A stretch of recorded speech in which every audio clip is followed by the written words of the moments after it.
à Dakar. Est-ce que ça rentre dans le cadre de ce mécanisme-là? Tout à fait. C'est un exemple pertinent, un des tout derniers exemples pour lequel on se félicite que la famille Abbas-Sall, à travers l'ONG Al-Haria, mette en place un projet immobilier dont les revenus générés par la location de cette infrastructure-là, les revenus vont profiter directement aux œuvres sociales que cette famille-là faisait à travers l'ONG Al-Haria. C'est un exemple patent, un exemple pertinent, et on encourage les ONG à aller dans ce sens.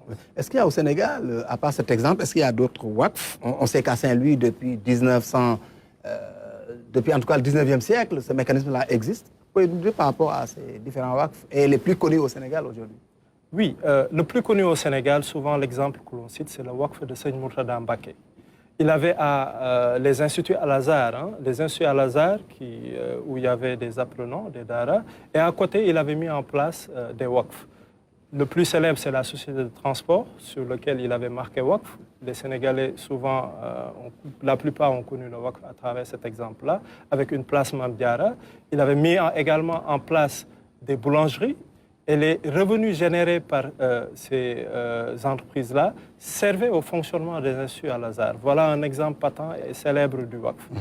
Vous avez également évoqué celui de Saint-Louis. Ouais. Il date de très longtemps, l'un des tout premiers au Sénégal. Exactement, l'un des tout premiers, dans le sens que c'est un projet, c'est un WACF qui est extrêmement important, puisqu'il date de 1919, qui a été mise en place par Ahmed Gore Diop. À l'époque, il avait racheté une concession où étaient logés des lingers, il l'a transformée en mosquée. Au centre, il y a la mosquée, au-dessus, le dara, et tout autour des logements sociaux. Et à côté, il avait fait une maison qu'il avait construite et qu'il avait donnée en location. Et les revenus générés par cette location-là servaient au WACF direct où étaient logées des personnes nécessiteuses. Et ce WACF-là demeure toujours, depuis 1907.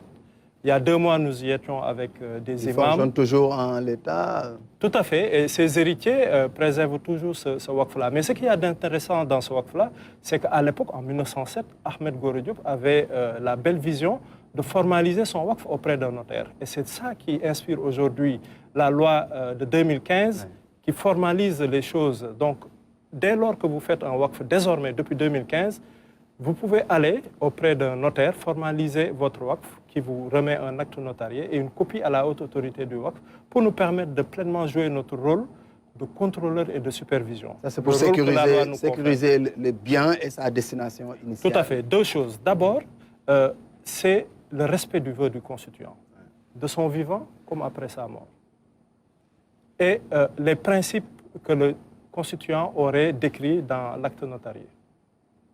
Donc ça ne peut pas être changé même si ses héritiers réclament une paternité. Tout dépend des vœux du constituant, comment il pense que son WACF doit être à perpétuité ou à temps. Oui. Et quelles sont les procédures pour mettre en place un WACF au Sénégal? C'est aussi simple. Au Sénégal, il existe déjà des WACF. En 2019, nous avions effectué un recensement qui a fait ressortir 399 WACF au Sénégal. Un chiffre que nous pensons être, en tout cas, mésestimé. Ça ne reflète pas tout à fait la réalité. Nous pensons qu'il y en a plus. En tenant compte des mosquées, des daras, nous pensons qu'il y en a plus. Ce qu'il y a lieu de dire, c'est qu'aujourd'hui, l'État du Sénégal a conféré à la haute autorité du WACF 2 missions. Contrôle et supervision. C'est le sujet que nous abordons actuellement. Ouais. Mais dans ce rôle de contrôle de supervision, il y a tout un travail d'accompagnement que nous faisons pour inciter notamment les 399 WACF à aller vers la formalisation auprès d'un notaire, pour protéger la constitution de leur WACF. Même ceux qui ont été créés avant la promulgation de la loi. Bien entendu, bien entendu. C'est tout l'enjeu, c'est de ramener les WACF qui existent aujourd'hui vers la formalisation et tous les nouveaux WACF qui vont arriver d'entrée. Donc carrément soumis à la loi. Combien sont-ils qui ont accepté de franchir de faire le pas vers la formalisation? Il faut dire que depuis la mise en place de la loi, la création de la haute autorité en 2017, qui a démarré ses activités en 2018, le constat est celui-ci. Très peu se sont formalisés. Disons un peu plus d'une dizaine. Pour quelle raison? Parce qu'il y a des goulots que nous avons identifiés au niveau de la loi, au niveau de la fiscalité, et c'est d'ailleurs pour cela que nous travaillons avec l'administration fiscale, la Direction générale des impôts et des domaines, qui, en tout cas, prête une oreille attentive aux missions de la haute autorité du WACF et qui comprend qu'il y a une incitation à faire pour faciliter la formalisation. Oui. Le principal goulot, c'est le coût. Hein. Oui. C'est le coût de la formalisation. Il est à combien, par exemple? Bon, disons que lorsque vous faites votre WACF, en général, c'est des biens immobiliers, vous êtes soumis à une réglementation qui est celle de quelqu'un qui achète un bien immobilier. Mais je veux rassurer les constituants des WACF. Aujourd'hui, la haute autorité du WACF a discuté avec la Chambre des notaires. Les notaires ont compris le WACF et son enjeu et sont prêts à aller vers un système de gratuité. Sauf que la gratuité, ce n'est pas admis au regard de la loi. Mais il y a un régime spécifique qui sera fait pour les WACF concernant les frais de notaire. Et s'agissant des droits d'enregistrement, l'administration fiscale, nous menons des travaux avec l'administration fiscale pour alléger ce coût-là, de sorte que les WACF vont se formaliser de façon plus aisée. Oui. C'est une étape importante dans le cadre du secours islamique de manière générale. Il est contenu dans la finance sociale islamique de manière générale. Mais est-ce qu'il est applicable qu'au seul pays musulman ou alors est-ce qu'il est ouvert à toute nécessité et toute obédience confondue? Je profite de cette occasion du Ramadan qui a coïncidé également avec Carême. D'abord, souhaiter mes meilleurs voeux à tous les croyants. Le WACF a ceci d'intéressant, c'est qu'il est universel. C'est-à-dire les personnes à qui les bénéficiaires des WACF peuvent être catholiques ou non catholiques, musulmanes ou non musulmanes. Donc, ça a une portée universelle et c'est en cela que le WACF est intéressant, aussi bien sur la partie sociale, mais également sur l'économie sociale et solidaire. Et c'est d'ailleurs pour cela que le WACF s'inscrit en droite ligne avec le plan Sénégal émergent, notamment dans l'axe 2 du PSE.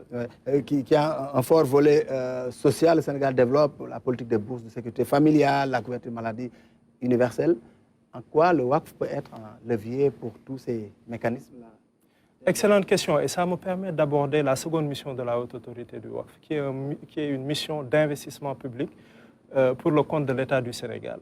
Donc, le Sénégal non seulement accompagne les WACF qui existent, hein, donc les WACF privés, les WACF de famille, les WACF mixtes, mais à côté, l'État du Sénégal s'est dit que l'État va faire lui-même du WACF, et c'est le WACF public, dont le premier projet phare est celui du WACF Dara. Le WACF Dara, qui est un projet immobilier qui sera érigé sur le site de l'ancienne école Amadou Hassan Ndoye, une tour. $1 million. Voilà, l'accord de financement a été signé par le ministre de l'économie la semaine dernière, un financement de $20 millions qui va servir à construire 2 tours jumelles sur le site de l'ancienne école Amadou Hassan Ndoye. Et les revenus générés seront exclusivement dédiés au fonctionnement des DARA. 64 DARA qui ont été sélectionnés au niveau de l'éducation nationale, dont 32 qui sont publics, 32 qui sont privés. Donc, les revenus générés vont servir au fonctionnement de ces DARA-là. C'est-à-dire qu'aujourd'hui, cette composante WACF-là permet de soutenir la durabilité de ces infrastructures-là, mais également, disons, les moyens de subsistance des apprenants et également les outils de travail. Est-ce qu'il y a des domaines réservés pour le WACF ou alors c'est ouvert à tout ce que l'islam... Le WACF, en fait, investit dans tous les domaines possibles qui sont licites au regard de l'islam. Et c'est pour cela, d'ailleurs, vous me permettez d'aborder le projet qu'on a déjà entamé au nord du Sénégal, à Goudou-de-Diobé, un projet de WACF agricole, qui est tout intéressant dans le sens qu'il y a une activité agricole menée par une SIPA là-bas, gérée par des populations qui avaient quelques difficultés, et la haute autorité est venue pour soutenir cette activité, redynamiser l'activité qui profite à 400 familles. C'est dans le Réunion finalement? Bien sûr. Et quel est le niveau global de mise en œuvre de ce mécanisme-là au Sénégal pour l'État? Bon, les orientations que le président de la République a données concernant le WACF au Sénégal, c'est de deux ordres. Hein. D'abord, vulgariser, accompagner les constituants de WACF ici au Sénégal, ce que nous faisons dans le cadre de la formalisation, mais également décentraliser le WACF. Notre premier partenaire avec le premier projet, c'est la commune de Dakar Plateau, où sera érigé le premier projet. D'ailleurs, des discussions avaient été entamées pour pouvoir mettre en place une convention sur laquelle nous pourrions venir en co-investissement avec la commune pour pouvoir soutenir ces actions sociales. En quoi c'est intéressant? Ça vient soutenir le budget des communes et voilà, leur donner un espace supplémentaire. Et c'est ce même exemple-là que nous voulons faire dans les autres communes. Ça peut soulager le budget de l'État, quelque part. Très bien, le budget de l'État, le budget des communes. Et nous avons d'ailleurs, en partenariat avec l'Agence de développement municipal, organisé des ateliers à l'endroit des agences régionales de développement, qui sont les premiers conseillers des collectivités territoriales, et leur dire en quoi le WACF peut constituer, en tout cas, un instrument intéressant pour les collectivités territoriales. Et pour le PSE, c'est un atout? C'est un grand atout. C'est un grand atout dans le sens où le WACF est un pan entier de l'économie sociale et solidaire.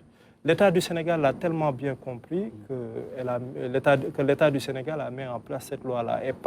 Cela est parti d'un certain nombre de constats, d'un benchmarking qui a été réalisé en dehors du Sénégal. Hein. Au Maroc, la haute autorité du WACF est un des premiers propriétaires terriens. C'est une culture au Maroc. Lorsque vous avez un champ, vous dites que cette partie de mon champ est dédiée au WACF et confiée à la haute autorité du WACF. Au point où que la haute autorité du WACF est l'un des premiers producteurs d'huile d'olive.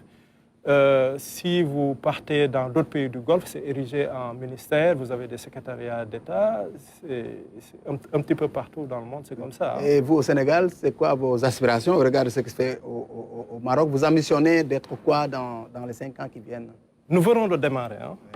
Disons, il y a une première étape qui a été franchie, c'est la mise en place de la loi, que nous sommes en train d'ailleurs de réviser pour la rendre beaucoup plus efficace. Nous avons 5 projets phares au niveau de la haute autorité du WACF. Le premier, c'est le projet Dara. Nous avons un autre projet que nous allons ériger au niveau de Diamniadio pour lequel nous cherchons les financements actuellement, avec plusieurs mécanismes, hein, notamment le BOT, qui est un mécanisme de Build, Operate and Transfer. Donc, nous cherchons des investisseurs. Nous avons également un projet en centre-ville de Dakar, toujours, où nous voulons ériger un immeuble et les revenus générés vont servir aux cantines scolaires, ce qui est extrêmement important. Et nous avons 2 projets sociaux.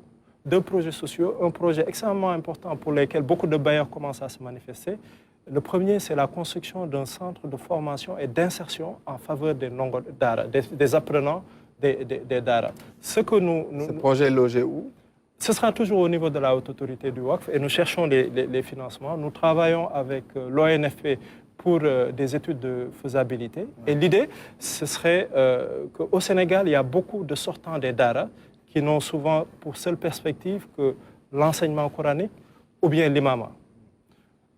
L'enjeu, ce serait de mettre un centre qui va les recueillir là-bas pour les former à des métiers, les former à l'enseignement, les former à l'imama, parce que souvent, ils n'ont pas cette formation-là.